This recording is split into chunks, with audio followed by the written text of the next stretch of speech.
everybody, and welcome to the Burnettwork. Welcome to Positive Fandom, and welcome to the live watch party right here of Masters on the Air, episodes 1 and 2. I have with us today Darth Plato. I am RM. Darth Plato, how are you tonight? I'm good. It's a nice warm day out in California, and I am ready to watch this. I've been waiting for a month, 2 months. I'm not sure how long it's been, but I'm ready to watch this. We have been waiting a long time, Darth Plato. We've been talking about this for months and months and months. We've been watching the Pacific, the show, I guess, before the series and after Band of Brothers. And that was an incredible experience. We watched it right here on the Burnettwork and on Positive Fandom. And now the day is here to watch the first two episodes, episodes 1 and 2 of Masters of the Air. I am so excited. I want to say hello to Patrick Lemire, who says, "Hello, folks. It's good to be excited to watch a new series. Masters of the Air is right in my wheelhouse." Well, Patrick, I hope that you watch along with us. I do happen to have a timer at the bottom of the screen. It's right there somewhere, approximately 30 seconds. It's the point where the glasses hit the table. I'm assuming they are in a bar. It's just like boom, right on the table. Please do join us if you can for this moment to watch it. Maybe I can it's too bright. And it's going to be such a great show. Darth Plato, do you have any expectations? I mean, I know we're going to see the Tuskegee Airmen in this. Do you have any other expectations of this show today? Honestly, the only expectation I have is at least have verisimilitude and make an effort to be historically accurate. So I don't want to hear modern music in the background. I don't want to hear Queen. I love Queen, but I don't want to hear Queen. I don't want to hear certainly anything else that's going on nowadays. Contemporary music, slang from that time period, costumes, uniforms, setting. That's what I want. That's all I want. I agree, Darth Plato. That's all I want to hear. And certainly it is so exciting to finally be able at this point to see everything. So, without any further ado, Darth Plato, you and I already have our TVs queued up. Like I said, guys, it's the point where the glasses slam on the table. I believe it's 28 seconds. This says 30 seconds. Sorry, I couldn't get it to 28, but we're all starting at the same point. Guys, I'm going to say go ahead and press start now.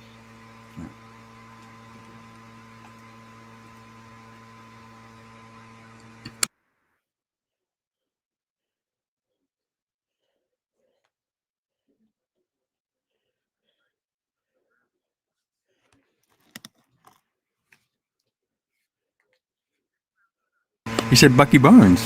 Bucky Yes, Barnes is in this.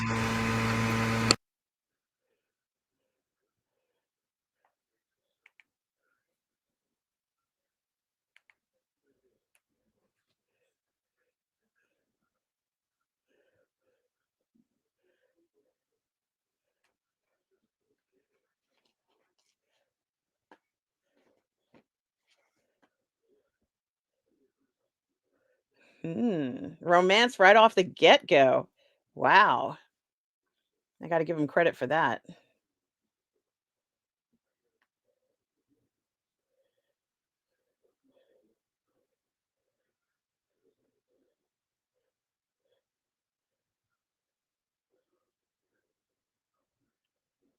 It looks like there's no recruiting stage or training stage going on. They're just jumping right into it. At the Pacific, at least they had a scene where they were in civilian dress talking about joining up. They're already joined up.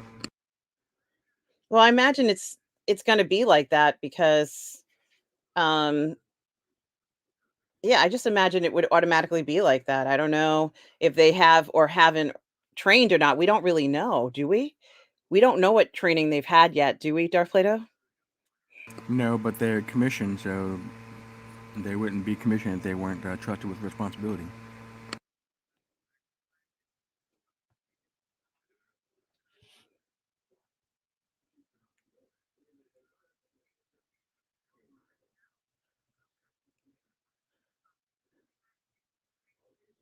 Well, here's the training comments that you were looking for, Darth Plato.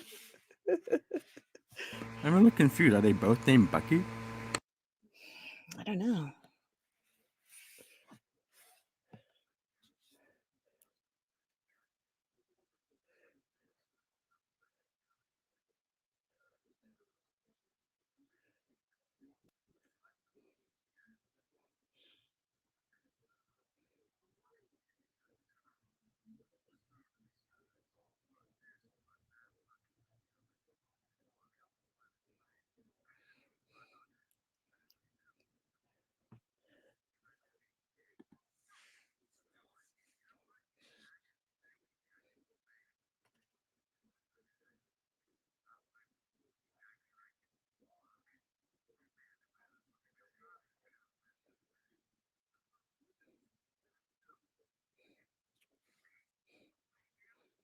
And hello, John Cipolla. I hope I'm doing this correctly. Hi, John. Hope you are well. Good to see you joining us here for the live watch party, as well as Joey Johnson. Hey, Joey. Says Buck and Bucky, they explain it in a few minutes. Yes. Good to see you both. Thanks for coming, everybody.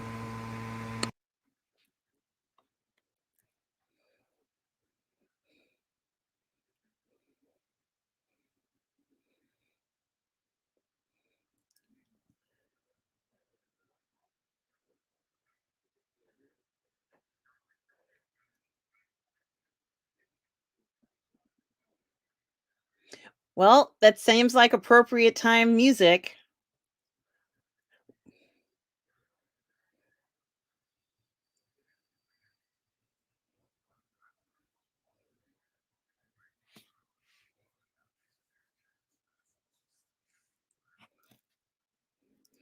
Good.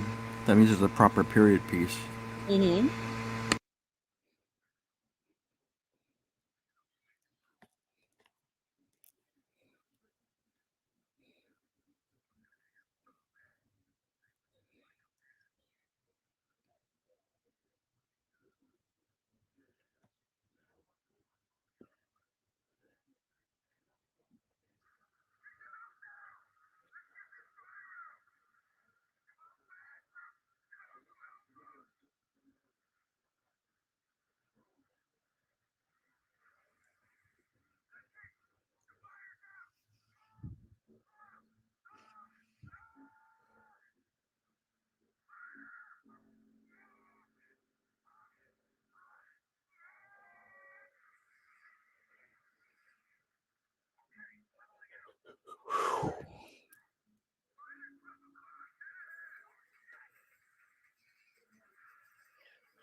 This is quite a transition scene.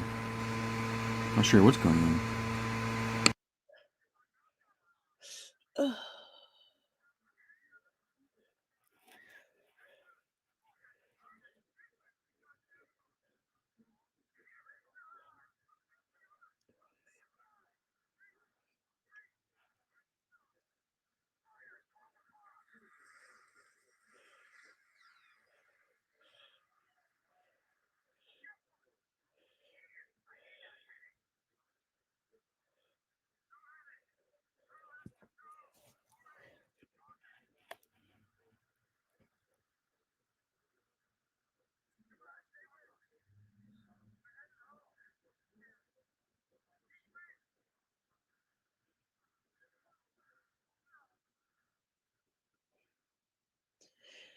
Whew.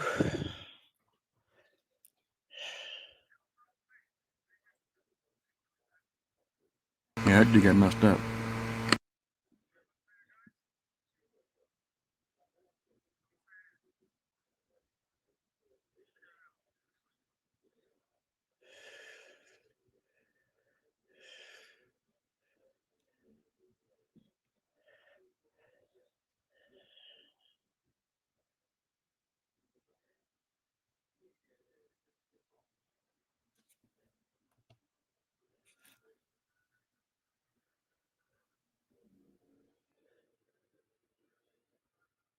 The intro, I guess. I'll just let it run.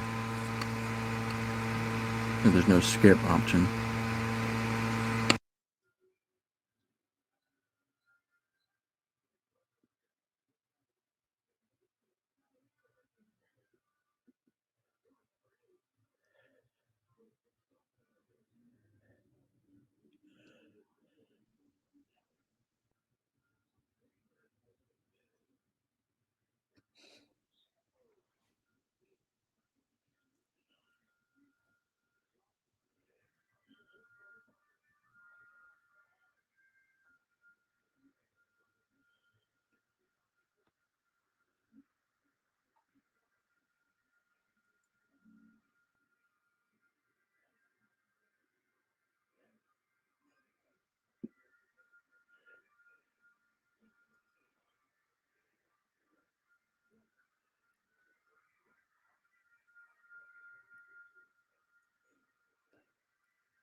Pretty long intro.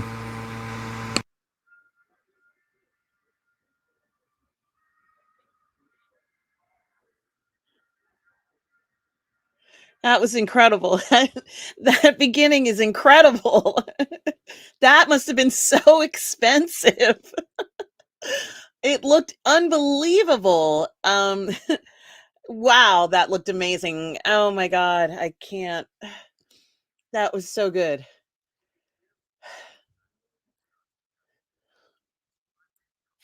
And we got John Sopolo who says that what how many episodes we're going to be doing 2 episodes. He says he started watching the Pacific. Good idea, John. Hope you enjoy that as well. And hello to Tom Jr. Jackson who's joining us. Tom, I hope you are well. Sure hope things are doing well with you. We are all good people, Tom. What an incredible introduction. Um yeah, it brought tears to my eyes. I really enjoyed it. I thought that was just so it was lovely.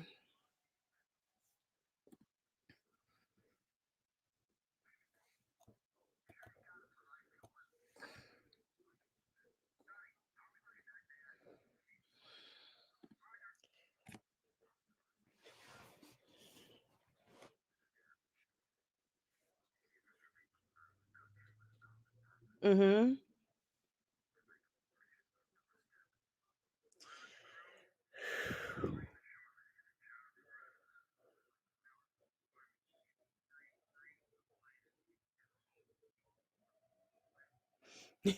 And hello to Daniel Berry Sports Highlights as well. Hope you are doing well. And Tom Jr. Jackson reminds us that you can join the Burnettwork for as little as 99 cents a month and join for the member only calls. Certainly do consider it. Well, John, that's great. We are at, where are we? We are at 11 minutes. John, let us know what you think about that intro. Yeah, Joey says he had chills in the first episode. Joey, Darth Plato, and I are so excited for this. It's so beautiful.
Whew. So they're landing in Greenland. The reason why they're landing in Greenland is because planes in those days couldn't go straight from Mhm. North America to Europe. Exactly.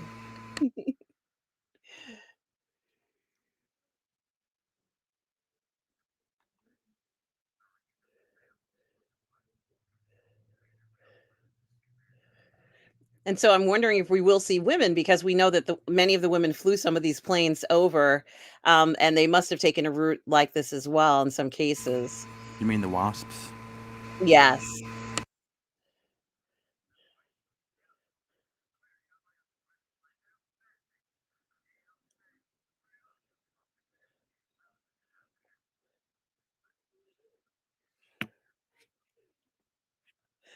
Yeah, John, I absolutely want this in 4K as well because that was the most beautiful introduction I've ever seen to a series. And hello, Lord Toth.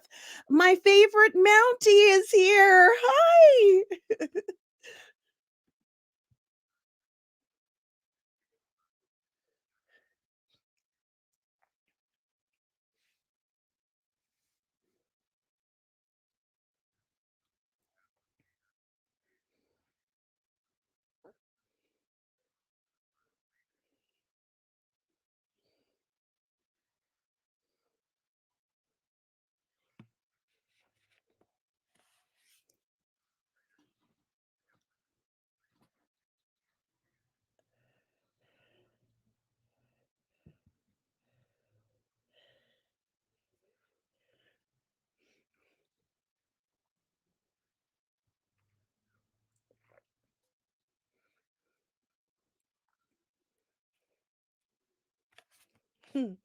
And John says he's trying to figure out how the Tuskegee Airmen will fit into this.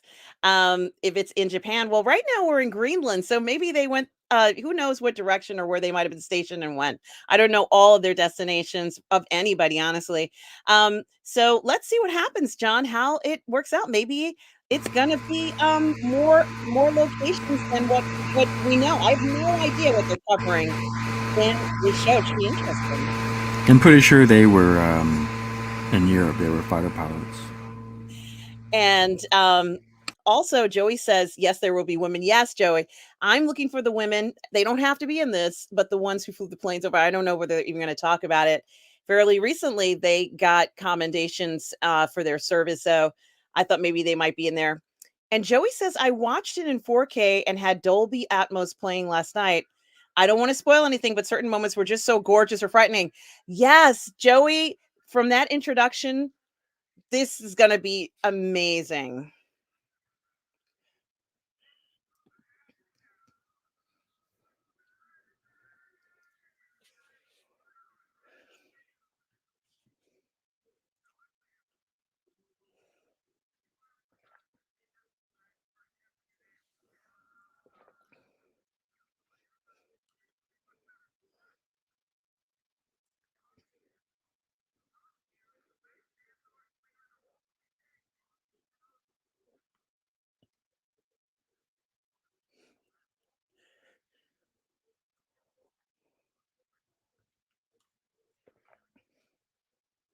Ooh, bargaining for a kiss. Well, Joey, you're lucky you have a Dolby Atmos. I don't have anything like that. I have a my computer and maybe a $200 45-inch TV, and that's all I got.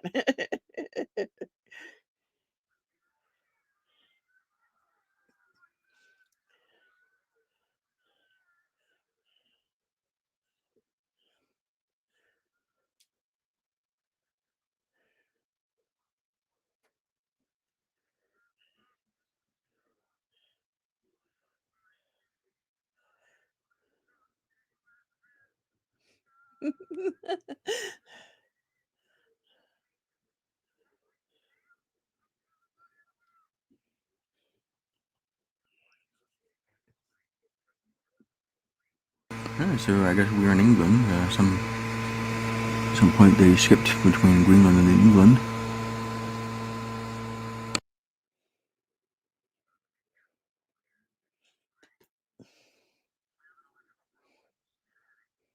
And John, let us know what you're getting for dinner since you mentioned it.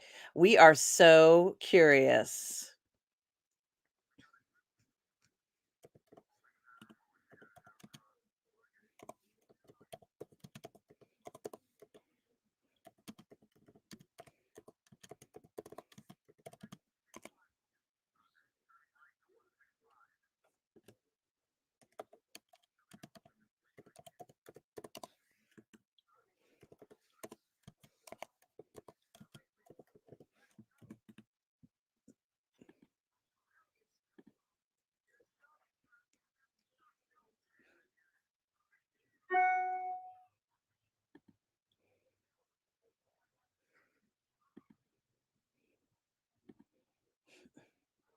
Yeah, the navigators under the weather. They're asking for trouble. I guess they are in trouble. Oh, goodness gracious, Darth Plato.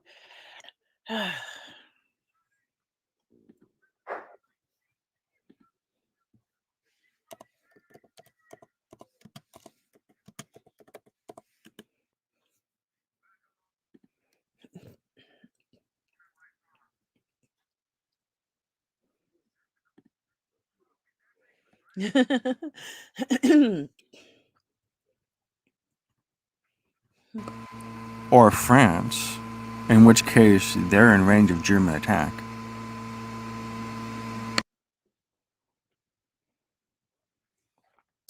Was there a misnavigation?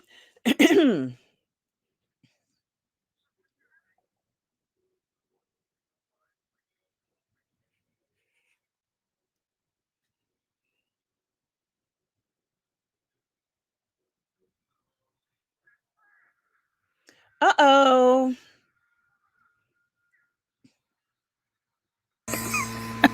They are in France. Oopsie.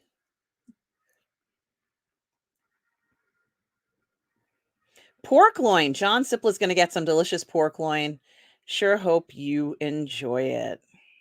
Yeah, if there had been a cap up there, yeah, they would have been shot down. Mm-hmm.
Oh, look, a poochie.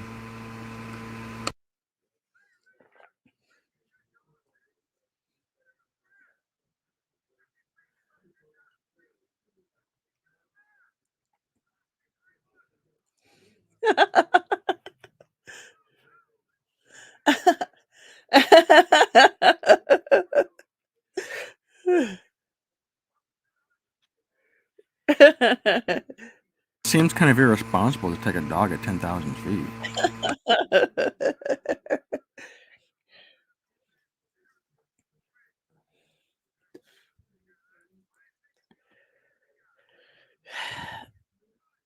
So John says he doesn't have a stereo system, but his TV is fine 75-inch Samsung Series 7. That's impressive. Gosh, you guys all have the larger TVs. Joey has a Samsung 65 Crystal 4K. I think I have a TCL or a Vizio 40-inch. And hello to Lugnut6, who says, and a big hello to that beautiful diamond jewel of paradise, RM, and the famous multi-universal king of the ring, nature man Darth Plato. Well, hello to you, Lugnut6. Gotta have some intro music.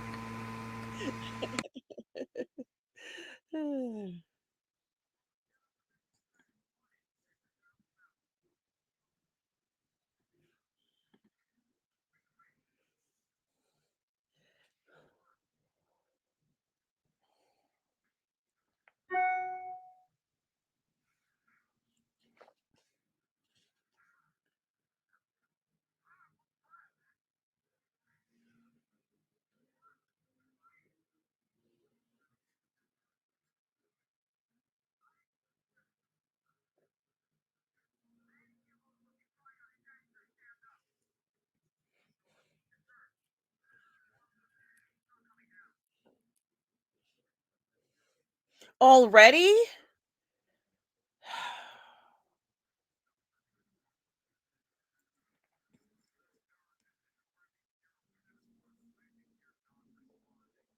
They're gonna land the plane without wheels.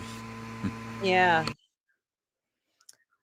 And John Cipolla says, I will definitely want to watch this a few times. So far, so good. I gotta say, guys, the quality of this, it looks amazing. It looks amazing. And this must have been very expensive. This was not an inexpensive series to make. This must have been very pricey. What do you think, Darth Plato? Yeah, I'm glad they did, because it tells me that they're handling this with care. Mm-hmm. Everybody's scrambling. That's kind of neat what they're doing inside the plane. I wonder if that was actually the actual procedure. He probably did some research about what was the procedure for the situation, and they're all getting in a position. That's pretty cool. Yes. It adds verisimilitude having them all up like that.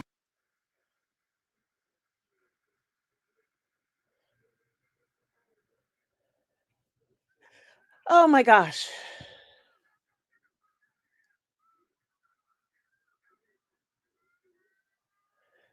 Whew.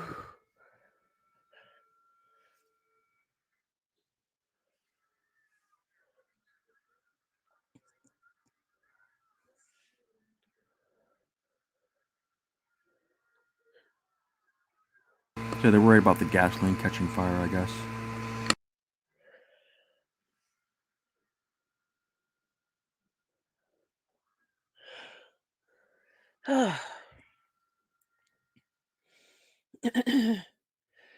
Whew.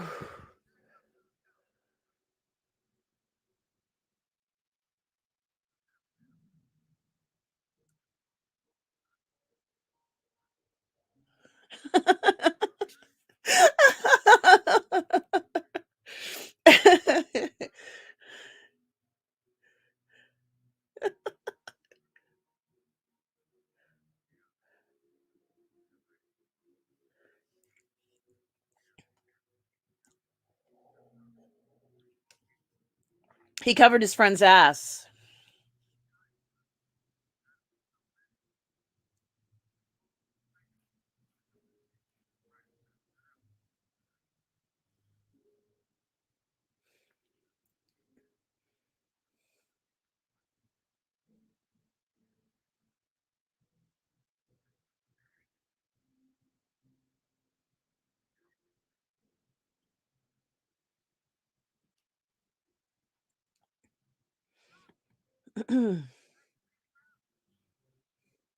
And Joey Johnson says, "Wait until you see the air fights. You'll feel like you're there." I can't wait, Joey.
And hello to Mario Lopez, who says, "Just began watching episode 1."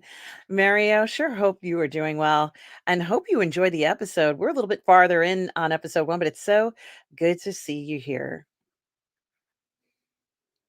Hey, you mentioned LeMay. I didn't know LeMay was in Europe. I thought he was just a Pacific guy. What the hell? Does he have TB maybe? or cancer or something. That looks really nasty.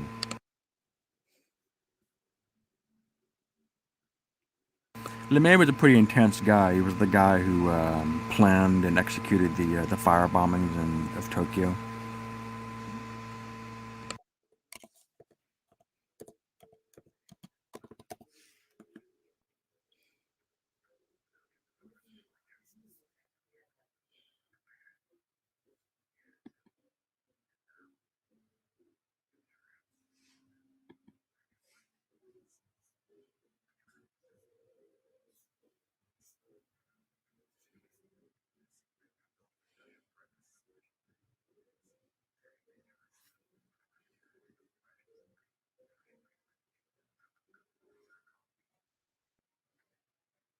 You can already see the difference between what they have at their fingertips compared to what the Marines had in the Pacific.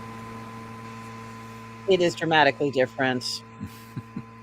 These guys have it easier compared to what those guys went through. I don't know about that, but they certainly do have a different experience. I don't know if it's easier. Well, they're sitting in the mess hall, they're having breakfast. They have a rather nice rather breakfast, rather maybe. than sitting out, rather than being out in the jungle and eating whatever they might have available to them. It's hard to compare the situations.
Bremen, that's in the northern part of Germany.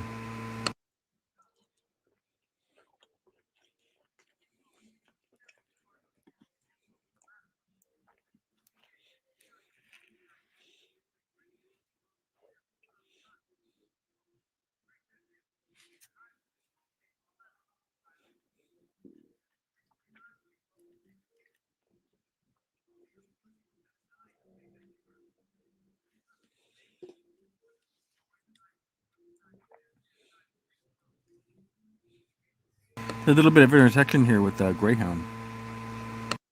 Yeah, that's the truth. Joe, If you remember from Greyhound, the Allies were really taking on the chin because the Germans just had it all over them in the Atlantic. Now that did change over time, but it was really tough going. And attacking the submarine pens was one way of trying to counter that.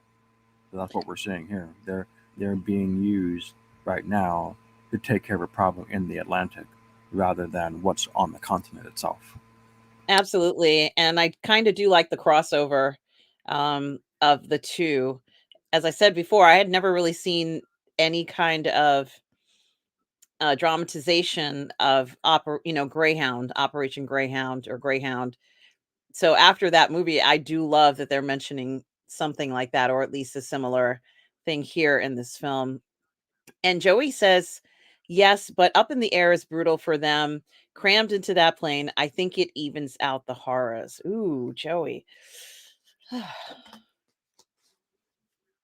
Yeah, it can get pretty cold in that plane. Yeah. Mhm.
wonder how the name Buck got popular. I wonder if it came from Buck Rogers.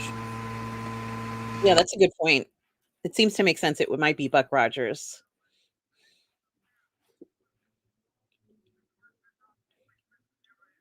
I'm still wondering if they're both named Buck.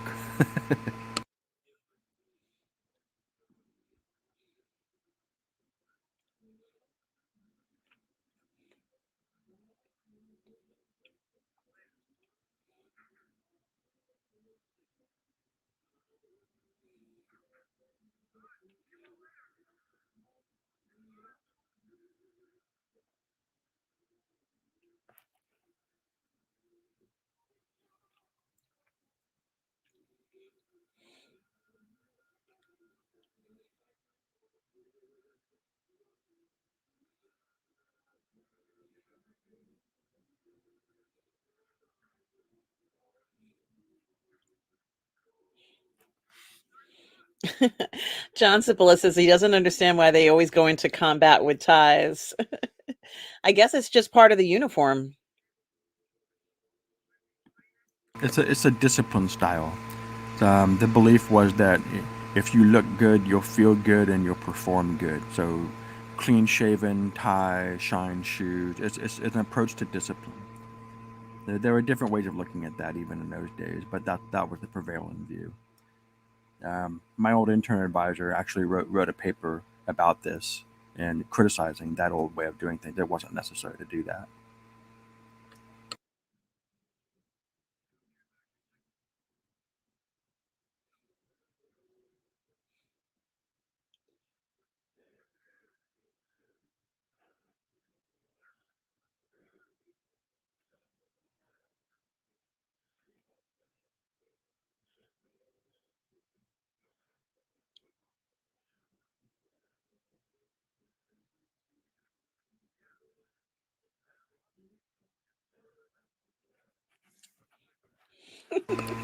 Yeah, Patton does it.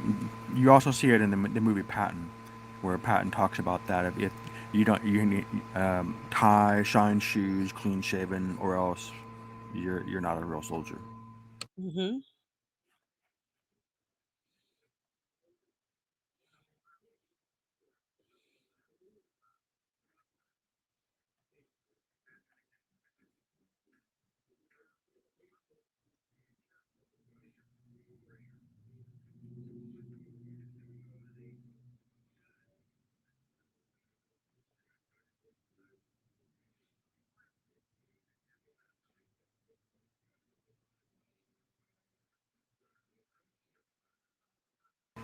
I can see how someone would complain about this scene by what they're doing right now, but I think this is a good scene because it shows the complexity of what they're doing. Absolutely. I do like it as well, Darth Plato. And Joey says that it's one person's name is Buck and the other person's name is Bucky, both nicknames. Thank But you, yeah, Joey. that's a tad confusing, but okay, I'll go with that. So one's named for Buck Rogers, the other one's named for the Winter Soldier. Got it.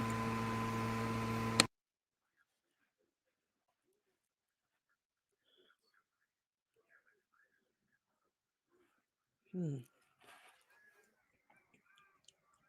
Oh my gosh, they came so close to those propellers. Ugh.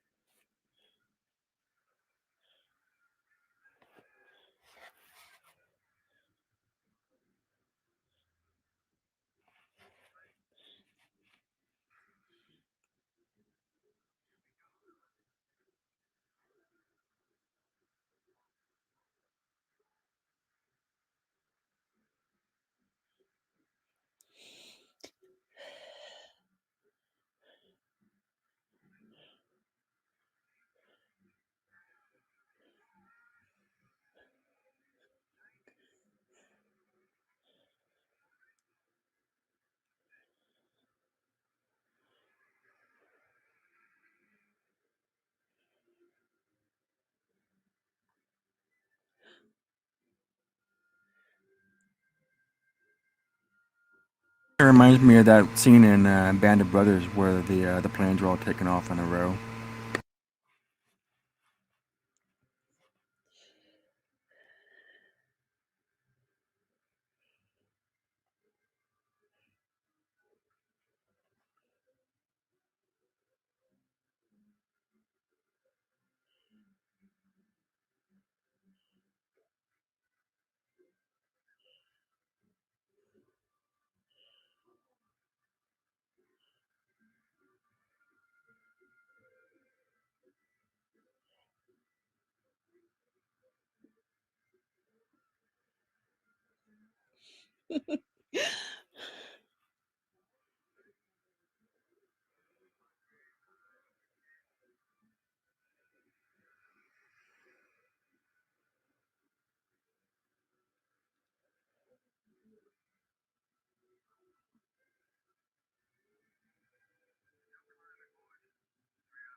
That's like the best seat in the house or the worst seat in the house, depending on how you look at it. It certainly is scary.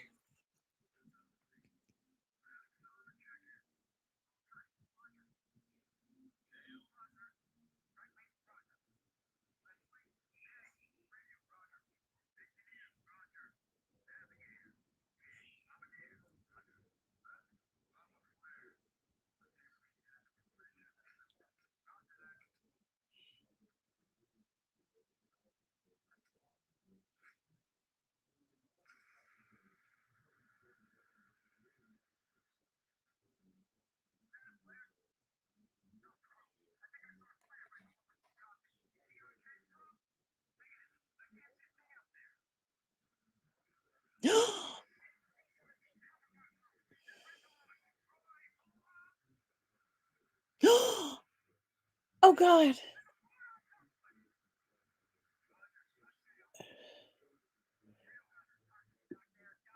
Oh. Oh.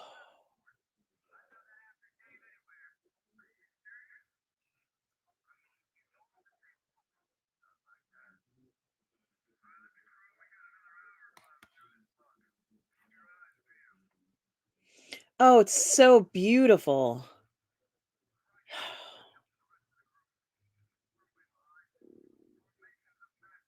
It looks like they're really up there. Mhm.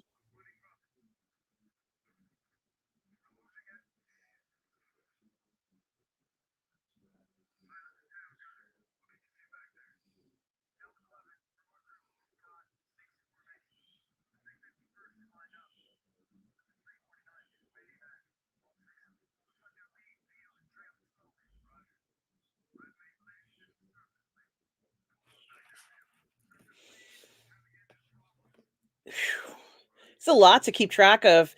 John Cipolla says 25 missions per tour, and he said he saw these aircraft in Houston at an show. Pretty impressive up close, yes. And they were very loud. They're very loud. Yeah, the problem I have with this scene, and it's not their fault, is they're all wearing that headgear and mask. You can't tell who's who. So they're going from one plane to another, and it's hard to tell who's talking.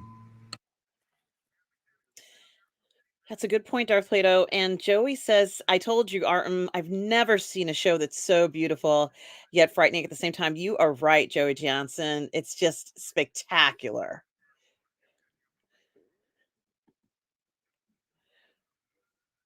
And I can't even believe I'm saying this, but it looks so good. It's making me want to fly. And I don't always feel that way about flying. Oh, Germans.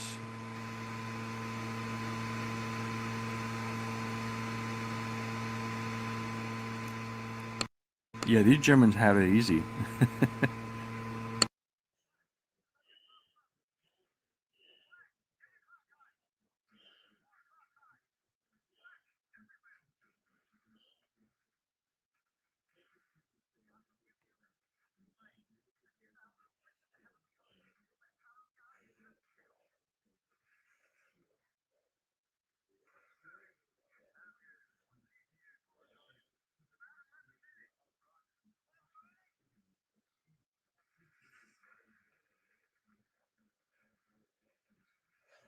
Oh my goodness. How did they do that shot? There's so many like, how did you do that? Wow. Oh, oh my God. Oh my God. Oh.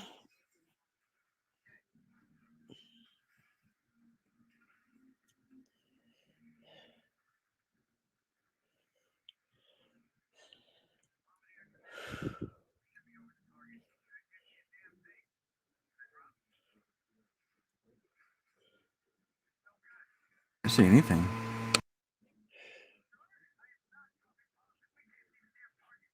See, that's the problem with planes in those days and operations like this. You can't do it. Can't conduct an operation unless you can see.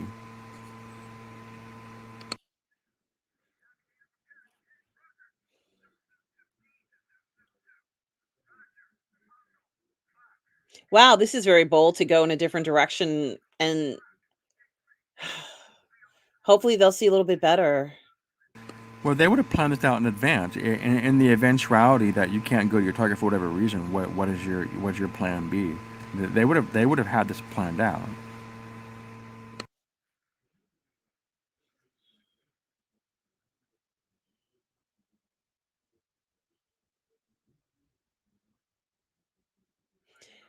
That's probably because planes are on their way.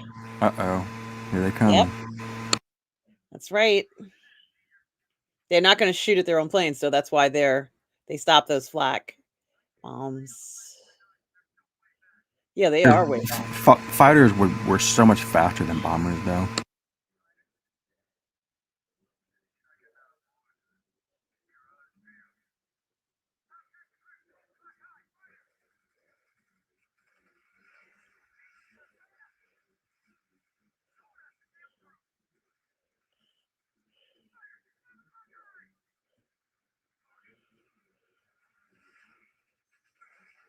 Oh, no.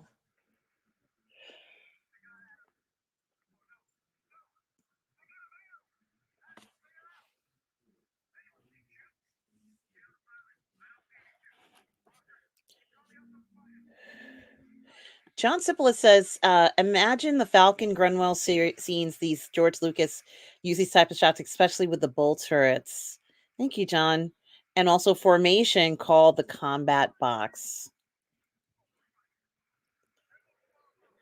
Whew.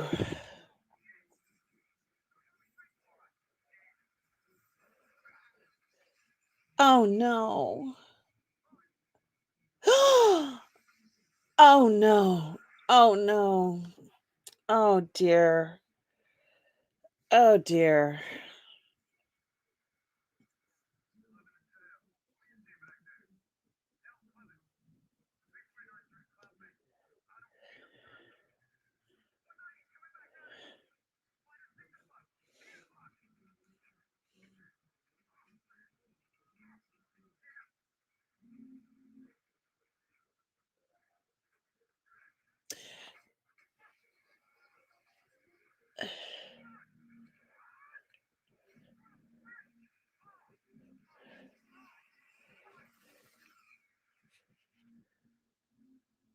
He just frostbit his hands.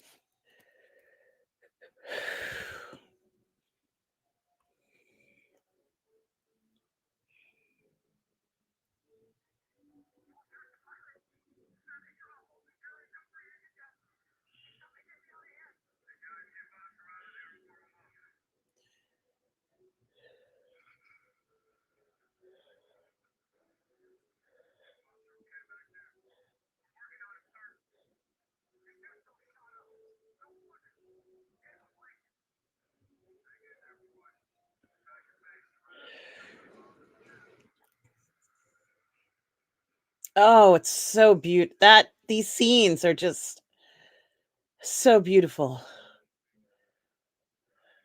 It is.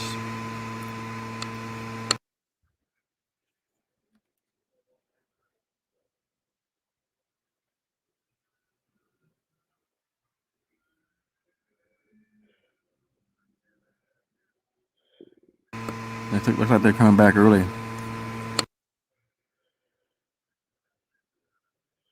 That's a victory for the Germans. The reason why is because a fighter plane is a lot cheaper to build than a B-17 plus ordnance. So they didn't get to make the delivery. The Germans didn't lose any planes. And the attackers lost I don't know how many planes there. So economically, that that's a win for the Germans.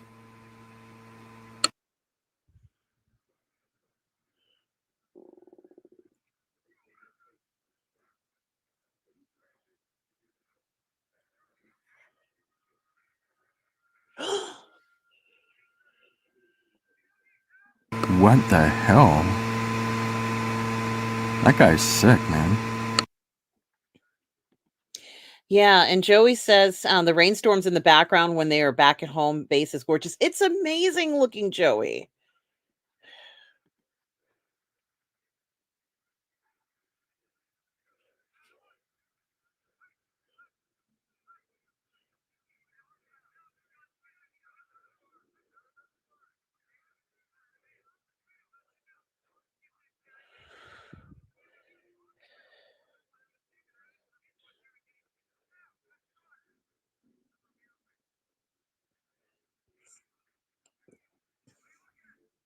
I think by interrogation they mean debrief.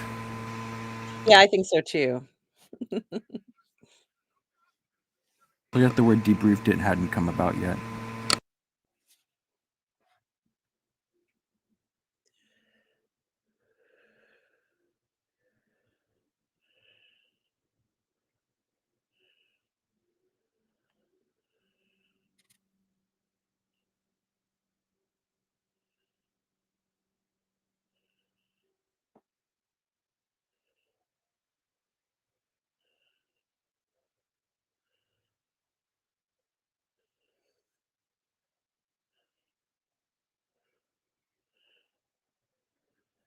Definitely damage.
That was amazing.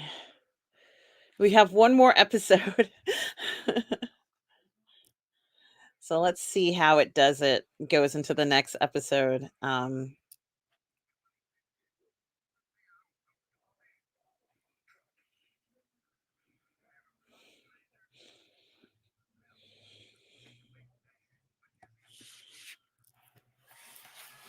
Guys, I hope you were enjoying this episode, that first episode, as much as I did. And we have one more episode to go. John wants us to wait for him to catch up. We can't do that, but thank you for being here anyway, John.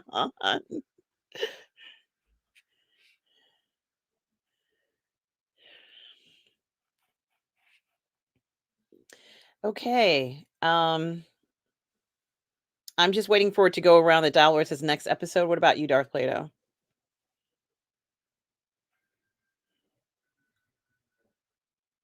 Okay, so mine is going to the next episode automatically, and I'm at 0, so I'll just stop the clock. What does it say? 4, 5, 6, 7, 8, 9, 10, 11, 12, 13, 14. I'm not gonna get up to 15, 16, 17, 18, maybe 19, 28, 29. How do we get to 28? Gee. All right. We're right at the where they're getting out of a Jeep.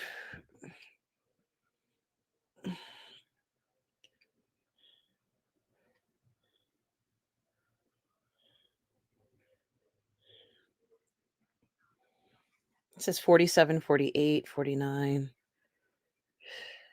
Advance it so it just goes a little bit more. I can't, if I maximize it. 1 minute.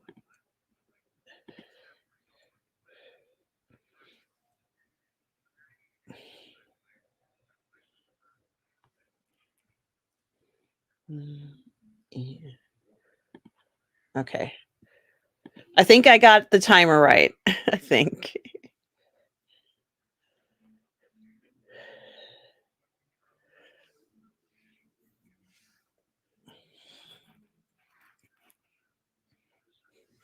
And of course, thank you so much, Tom, for reminding us. Tom G. Jackson, our moderator, collaborator, and good friend, says we have awesome PGS Burnettwork Imagination Connoisseur merchandise, including We Are All Goof People shirts and Teespring on Teespring. Buy them here.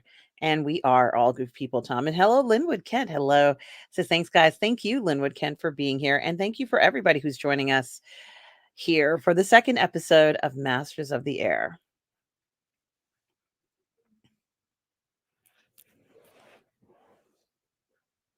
So you actually started it? I'm sorry? You actually started it? Yes, we are at 2 minutes and 23 seconds. Darth Plato, I thought you saw it. I'm sorry. You guys want me to pause it? No. I'm Okay. just waiting a few seconds for you to catch up to me. Okay. I went a little too far ahead. Okay, I'm ready now. Okay, good. So you're at 2 minutes and 45 seconds then.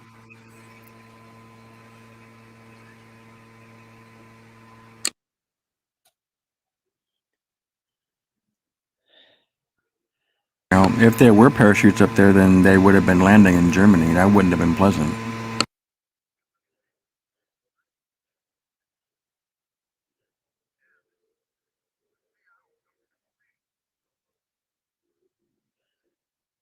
Well, until you got messed up.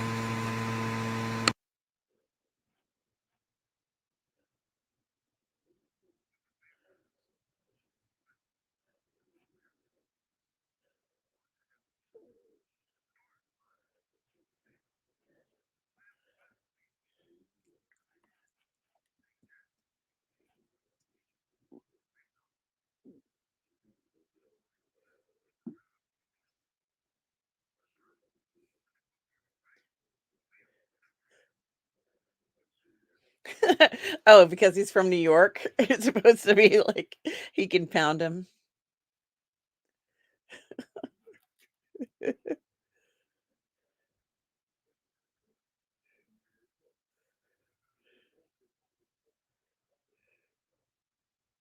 Hey, Stavros is here. Hello, Stavros, who says, just wanted to drop by quickly and say the greatest announcement came and that Andrew and Toby are coming back for Spidey. That's so wonderful. I'm so happy, Stavros, that you are excited for that. Um, thanks for stopping by, Stavros. I hope you're well. And he says, enjoy the show. Stavros, let us know when we see you on Sunday if you do watch the show and what you think about it. And good to see you, Stavros. You take care of yourself.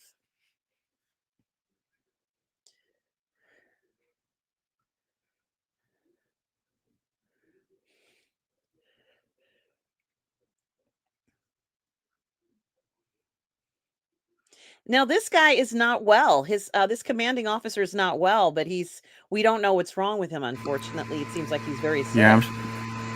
yeah, I'm trying to figure out if we're in the right place. Do you see them on the plane, on the wing of the plane? I see them inside an office now. He just punched him out in the wing of the plane. The wing of the plane was before 5 minute point. Okay. Oh, you're at 5. Okay. Yeah, it's right there, Darth Plato. Do you see the time on the screen? We're at 5:20. I'll make it bigger. That did not make it bigger. That's where we're at.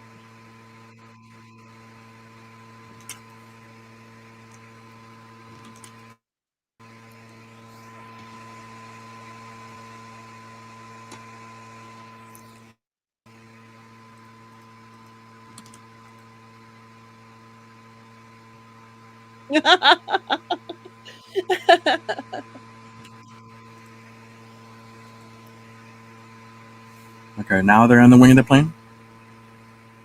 Right now they're eating food in the mess hall. Yeah. Are Okay. you at Yeah. They just left. 17?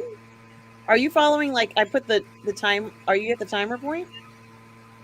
I think my episode is on a different timer than yours. I can only assume they're in an office talking.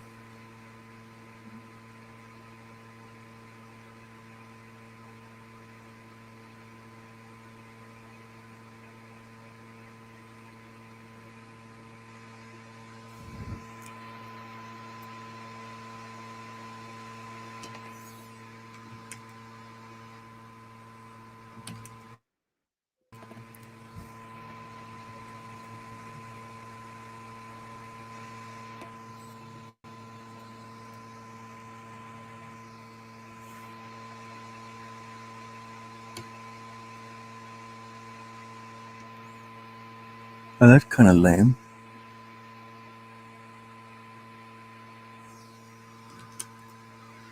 It doesn't let me drag it to where I want it to drag. That's pretty lame.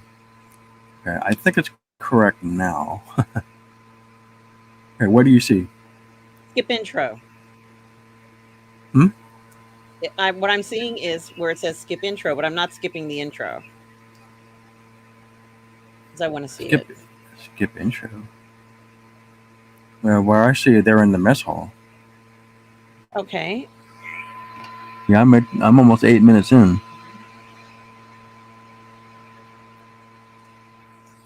All right. Tell you what, I'm just gonna go to the intro.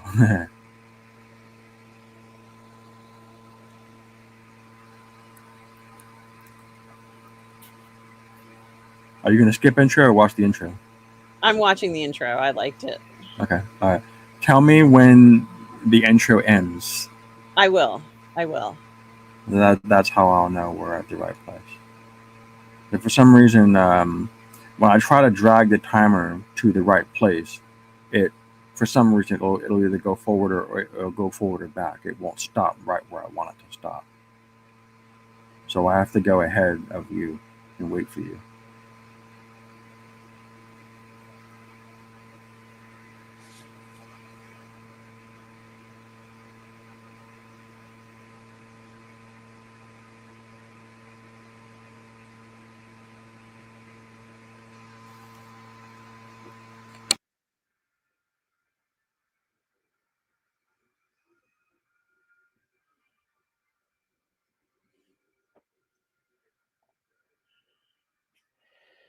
Yeah, Joey. That's why I'm watching them again. These opening credits are incredible.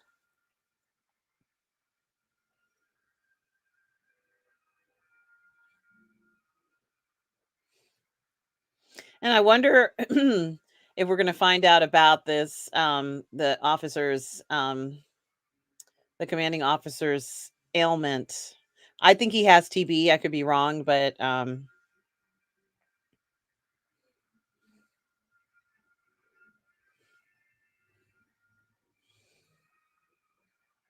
wow, the color in some of these just to me, this is Masters of the Air. Okay, it just started now. It's starting now. Part two. It says part two. Part 2.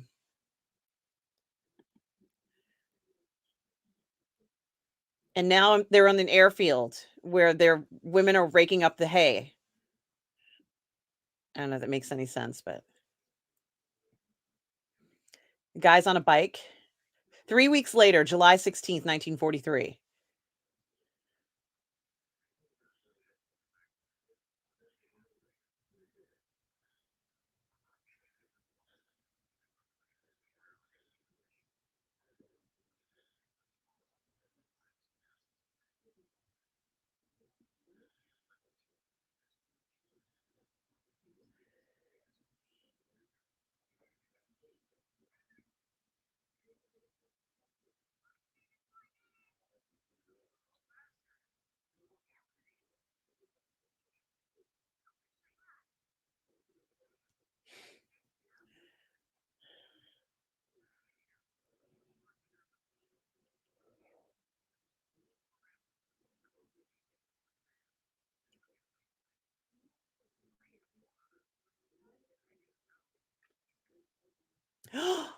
Oh my gosh, a plane just crashed. Whoa.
Yeah, that's true. The British did. They did nighttime bombings only.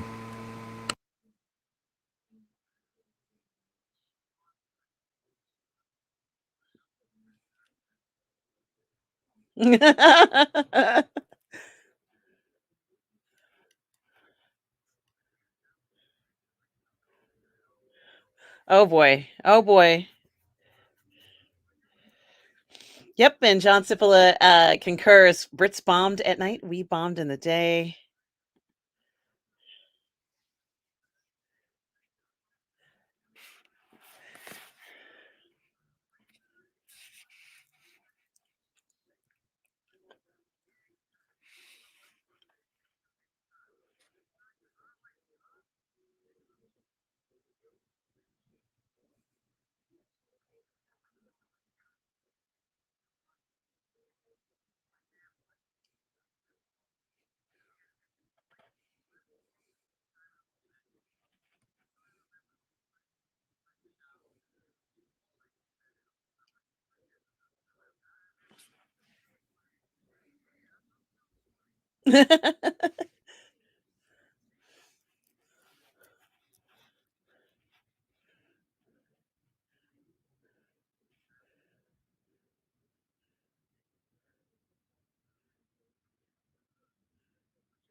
Oh boy, here we go.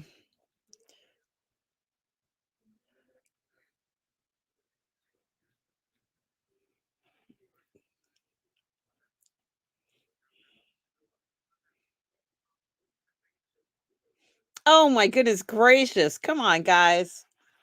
Play nice.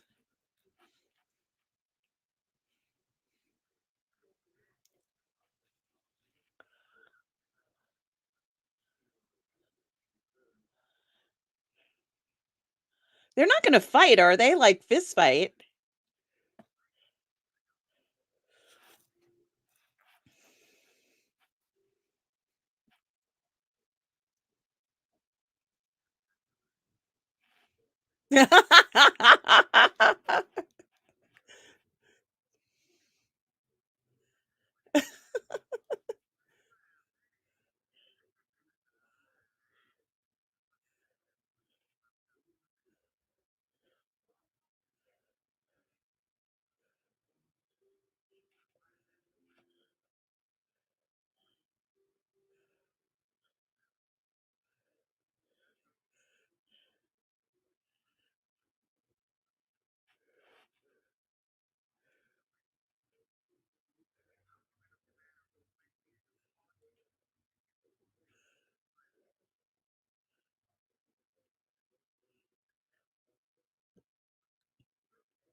That went by so fast, it was hard to tell what happened.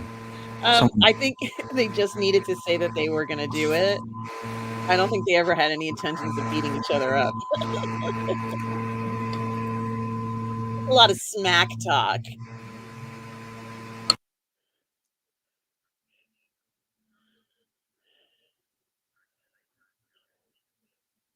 yeah, the reason why the British bombed only at night because their losses were less severe and their industry was very limited. Pilots, manufacturing, they could only make so many planes and have pilots to fly them. So Yeah, they had limited it's a resources and practical limited pilots for sure. it's a practical decision to bomb at night. Americans, they didn't really feel that when they go into the war. They didn't have that history, so they just went in. And it's more precise during the day, so we'll just bomb during the day. And they're finding out the hard way that your losses are going to mount if you do that. But And I do unlike Britain, U.S. industry can make up for those losses much better than they can across the pond. By the time 1945 rolled around, the American industry was able to produce bombers literally once an hour. That's a good point, and I do like how they're showing the support team behind all this. Yeah, Certainly, we are seeing how people are working through the night to get those planes ready for the next mission. So the effort to keep everything running doesn't stop. Nothing sleeps. These guys are working on the planes 24/7 to make sure things are ready for the pilots and crew the next for the next mission even, and it seems like they're up 24/7 working on this. It is amazing. Joey Johnson says, "This is a very different role for Barry Keoghan after Saltburn. He definitely has range." Yeah, we're seeing a lot of this, and of course, John Simples's War Doctrine. We're seeing a lot of the other people involved in getting this to work and be successful. It is very interesting. Very interesting to see this. Yeah, that's well put. Yeah, a lot of the guys on the ground, grease monkeys, unsung heroes.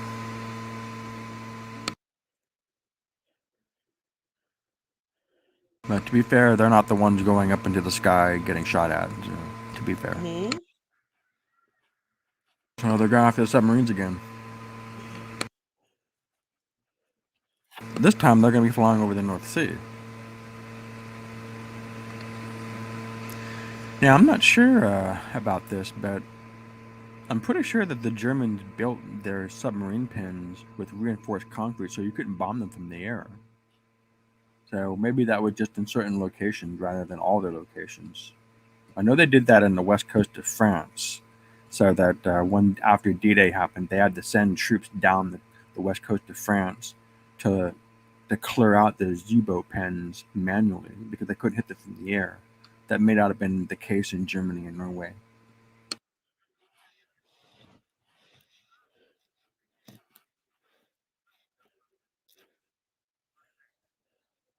A lucky snow globe.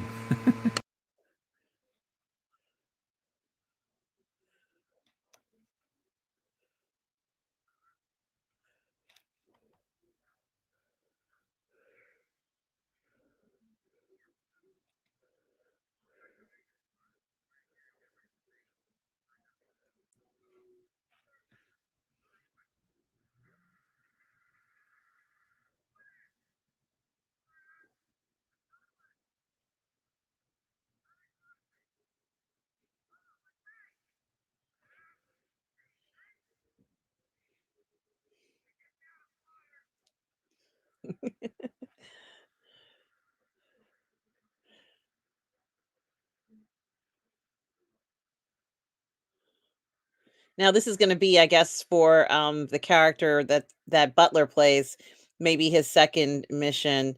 Um, so, it should be very interesting to see how he responds if he is one of the one assigned to this mission the second time around, and we are seeing different reactions of the characters, each, role responding differently to these situations that are incredibly challenging. I love that they're showing us the takeoffs in and the detail, like you were saying, Darth Plato, uh, all of those details that are so important in this operation.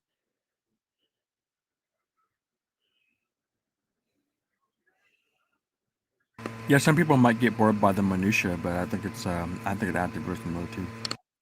Yeah. And Gary Bando Sandwich says he's starting the show, starting this now. Gee, I hope you enjoy it, Gary. It's been remarkable. We're on episode 2, guys. We're on episode 2, and we're in episode 2, 23 minutes. Oh my God, 23 minutes already? Wow, already. Oh my gosh. Back to the Can't believe ground it. crew.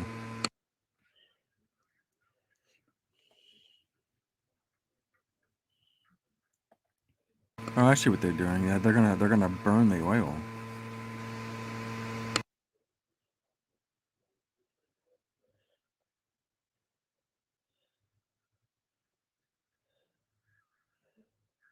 Man, you gotta get away from that. That would be quite a smell.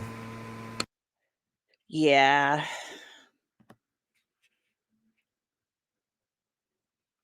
Oh, those are so beautiful. Off the coast of Norway, 30 minutes to target. Now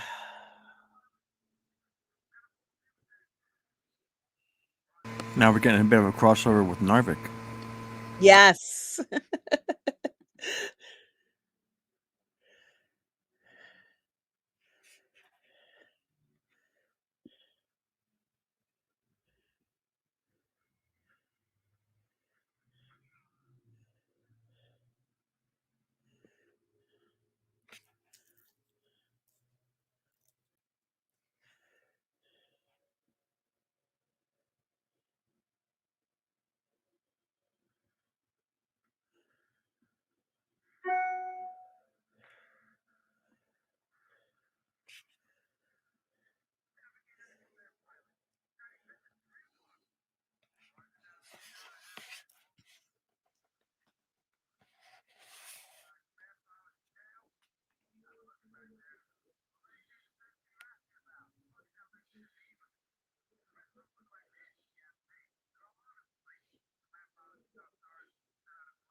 Oh my goodness. He's like one of the kids from South Park. Poor fellow. Poor fellow. You don't get your meaning. In South Park, there's a character that vomits a lot. Okay. Uh, yeah, I can see why someone would be ill in that situation. Yeah, of course. I would be vomiting. Or I probably would have passed out by now. That's the most likely occurrence, even with the supplemental oxygen.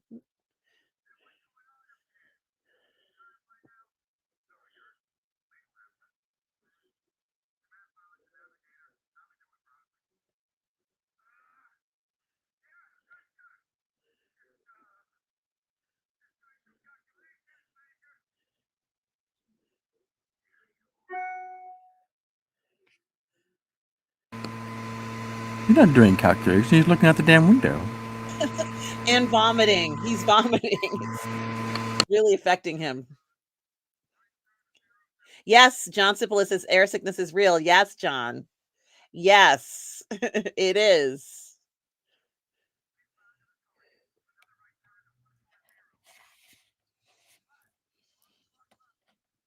Well, that's an amazing shot.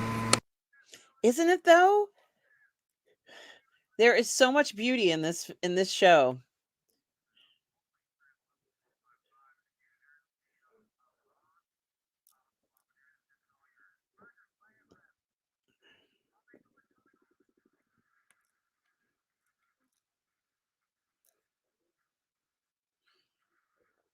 The subtitles said earlier that this was a carefully held secret, this bombing apparatus they're using. Oh. I can't imagine it was a more carefully kept secret than, say, the Enigma machine.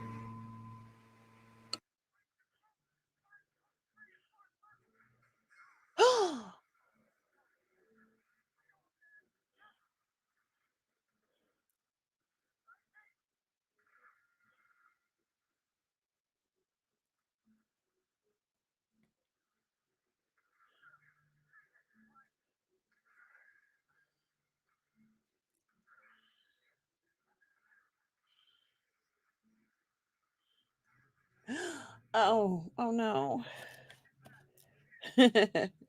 I'm so glad you liked it, Mario. You go to sleep and I'll see you on Sunday, and you take care of yourself. Have a good rest. So glad you liked that first episode.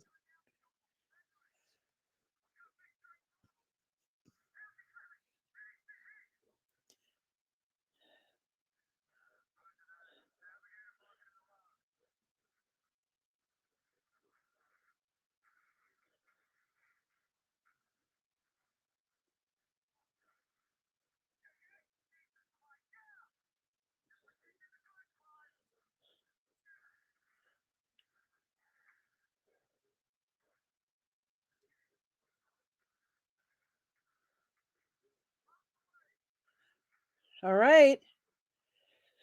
Whew.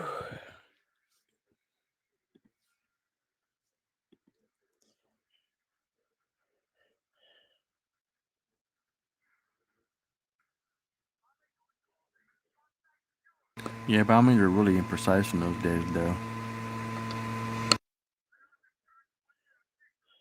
You can hit anything.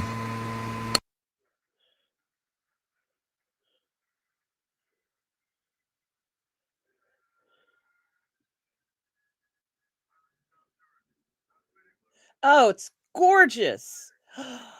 Those planes, it's so beautifully shot. This is really unbelievable.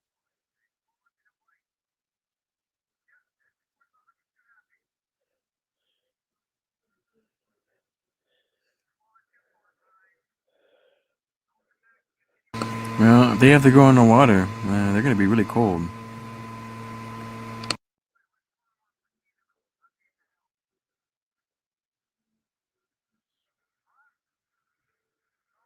Oh no.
It's his own vomit.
Yeah, they shot one down.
They just ran through someone's garden and farm.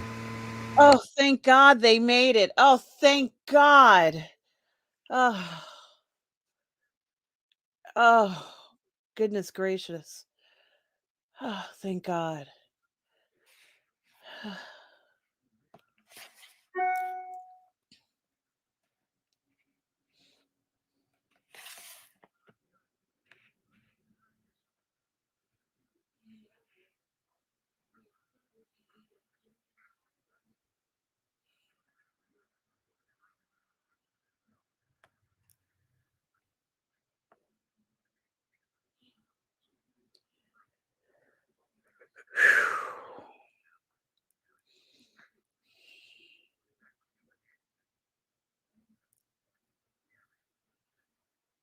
Yeah, holy mackerel. Yeah, it was something people said in those days. Yeah.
In the mood tonight?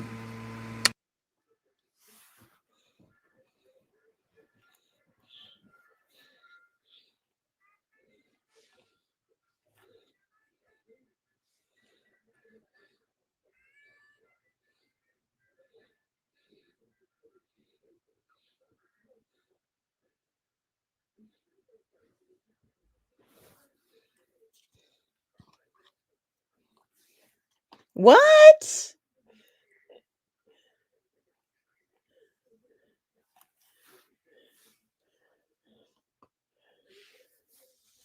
Yes, sing. Yes, sing. Get on up there. Yes.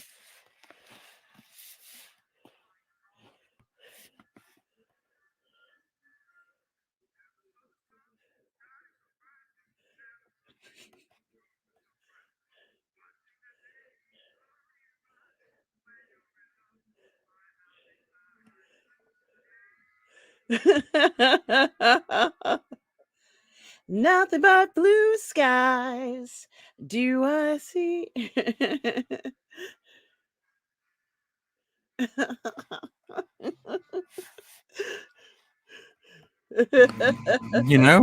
They could show, they could cameo some Glenn Miller in here. Yeah, that was fun. That was really fun.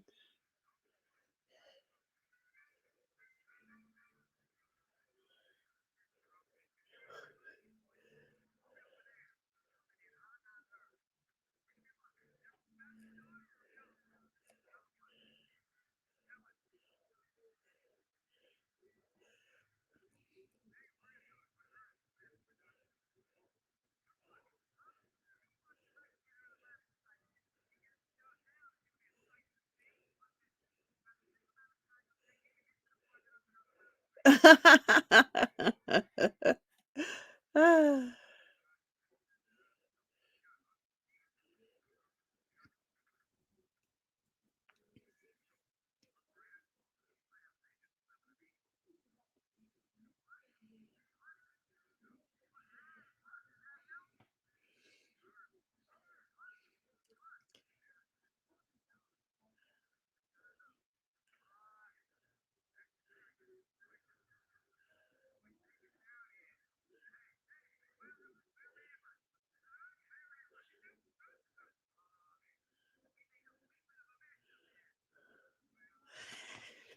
Yeah, I agree. Joey says, I love how they gave us moments to laugh and breathe after the intense air fights. I bet that's how they really felt. Yeah, Joey, definitely agree with you on that one.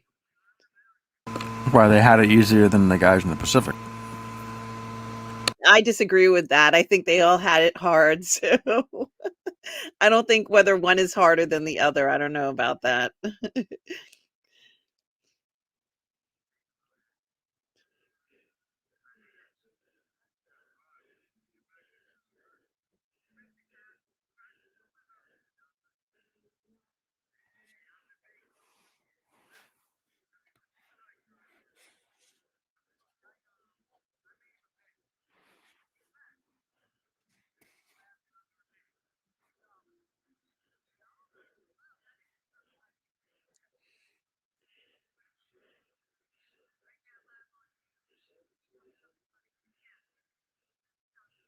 Yeah,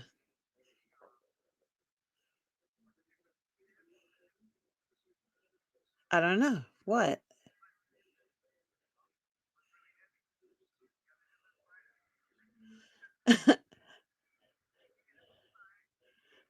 That is cute. That's cute. Yeah, that's not how I would have answered that, but okay.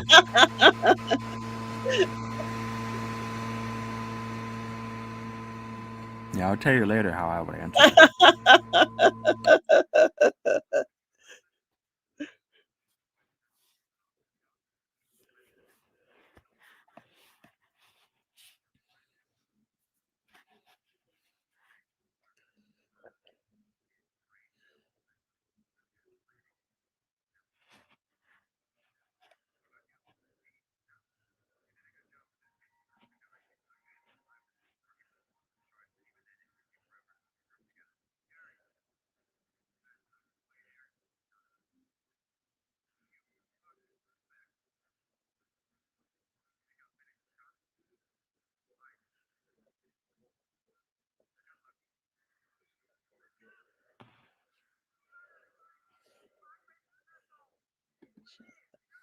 Forgot this is supposed to be episodes 1 and 2.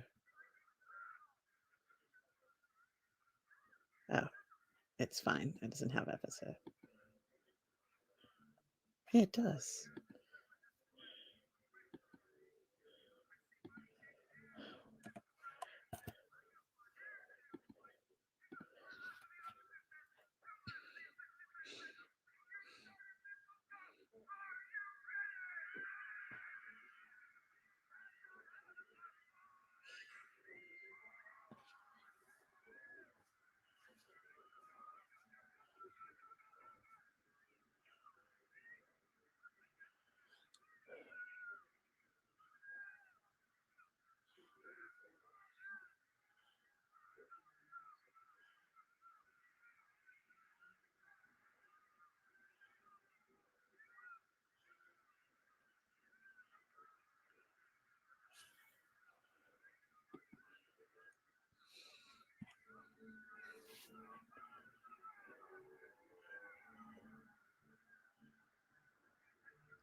Mhm. Yep.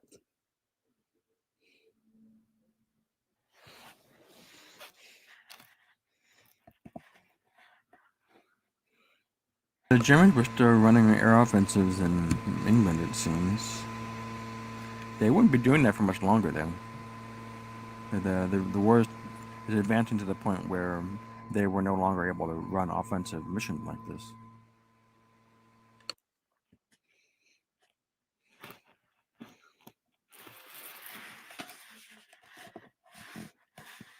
And guys, Darth Plato and I are going to continue doing the watch parties every week throughout the rest of this series, Masters of the Air. It's a few minutes left of this episode, but thank you everybody who is here. It's been an incredible first two episodes.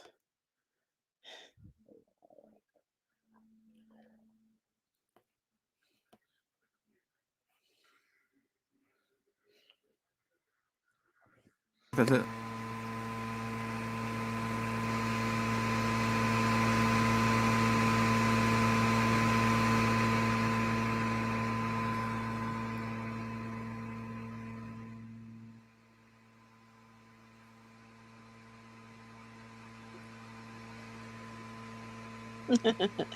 And hello, Irene Jobson, who says I may or may not be here to probe Darth Plato's mind. How are you, Irene? Good to see you. Hope you're well tonight.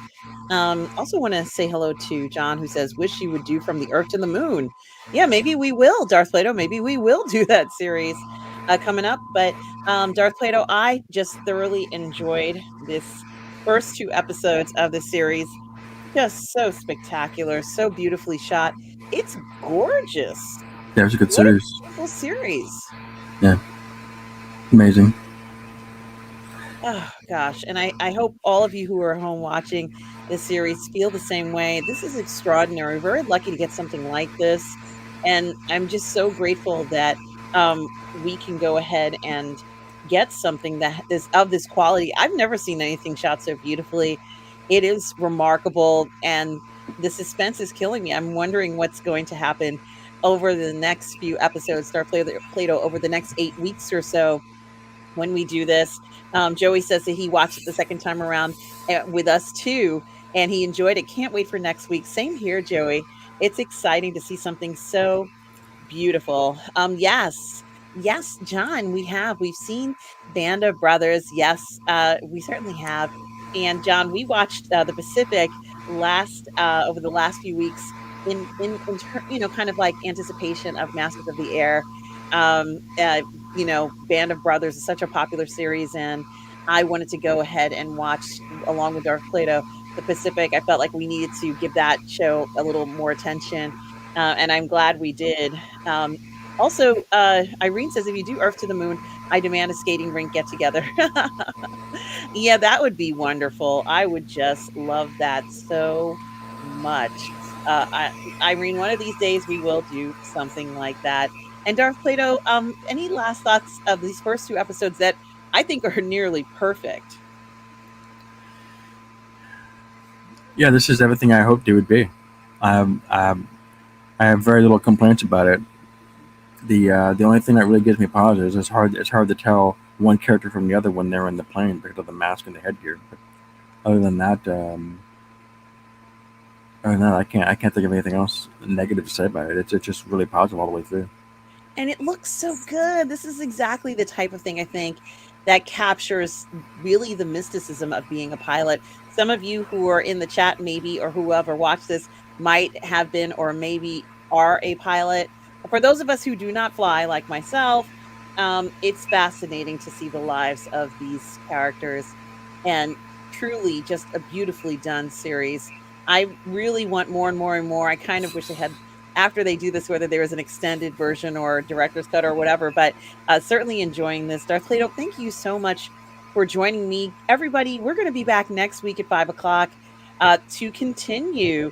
Oh, Hobbyview has. See, I knew one of you had probably had was a pilot. Says has flown in a B-17. Aren't you amazing, Hobbyview, and very lucky to That's be pretty able to cool. find something like that? And a lot of shaking, a lot of noise, I assume. Yeah, yeah, they're loud. I mean, I the last time I saw a plane like that in flight, I was in the Hamptons. It was the summer and they had an air show out there and there were a lot of people who are hobbyists like yourself, Hobby View. I'm assuming maybe you're also a pilot as well. But I did want to thank you for mentioning it because it's not easy. There's so many variables that you have to remember. So I just love them showing us these pilots in their lives. It is amazing. Yes, and it's not pressurized, so you're exposed and it's cold. That is something to think about. Irene says, I've not flown in many planes beside my dad being retired Air Force. Yeah. Yeah. Wow. Irene. Wow. That's amazing that your dad was in the Air Force. Irene, thank you for sharing that with us. And Hobby View says, yeah, it was neat, noisy, but not as bad as you would think. Well, thank you for saying that, Hobby View. And John says, my choice of aircraft is a bought F4U Corsair. Uh, Which amazing, are John. Thank you for saying all those things, everybody. And we certainly will be back here next week, right here on the Burnettwork and on Positive Fandom to cover episode 3 of Masters of the Air. I cannot wait for this. I'm going to watch it again, but I do have to go because I do have a scheduled appointment. Um, Darth Plato, first of all, thank you for joining me again for another watch party. Um, do you have any final comments about the show? I just wanted to point out, just in case anyone was confused, that these are Army pilots. So back in those days, there was no United States Air Force. The Air Corps was part of the Army, much like how the Marine Corps is a part of the Navy. It wasn't separate. They weren't actually separated to about the year around 48, 49, 1950. That that became different branches of the military at that time. So everything is under the designator of the Army. All right. Well, thank you, Darth Plato. And I, once again, I was going to say, I just love how this particular series is coming into view. How beautiful it looks. Certainly, they took a lot of time showing us. It's good to have an air buff here. I don't know anything about air stuff. I know nothing about it either. So, um, and it is so just a beautifully arranged show. I think we're in for maybe one of the most beautiful looking shows we've seen. And we're seeing a lot, as I said before, Darth Plato, we're seeing a lot of behind the scenes, the people who worked on the planes overnight to repair all the damage to the plane, refueling, making sure the plane is operating Yeah. correctly. We're even seeing the people who maintain the runway of the plane, of the airport, rather, the tarmac. Yeah. We're seeing a lot of things that we don't normally see, or at least don't get paid as much attention to. And I really do like that in this series, Starflater. So I think we're going to see a lot that we wouldn't normally see going forward. And I want to thank everybody for being here. And of course, my moderator, Tom Jr. Jackson. We are all good people, Tom Jr. Jackson. Um, uh, and John talks about many air shows in Houston and in Florida. Joey Johnson says definitely he's going to be nominated for an Emmy going forward. So, yes, the attention to detail is amazing. Yeah, that's what I And want. I I re want attention to detail, handle it with love, verisimilitude. Yeah, Yeah, Darth Plato, I agree 100%.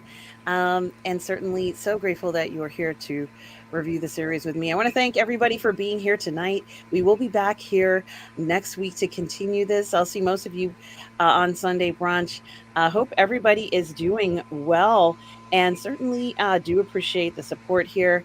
Um, on behalf of myself and Darth Plato, thank you everybody for your time tonight. And guys, remember, no matter where you are in the galaxy, always remember to please be kind.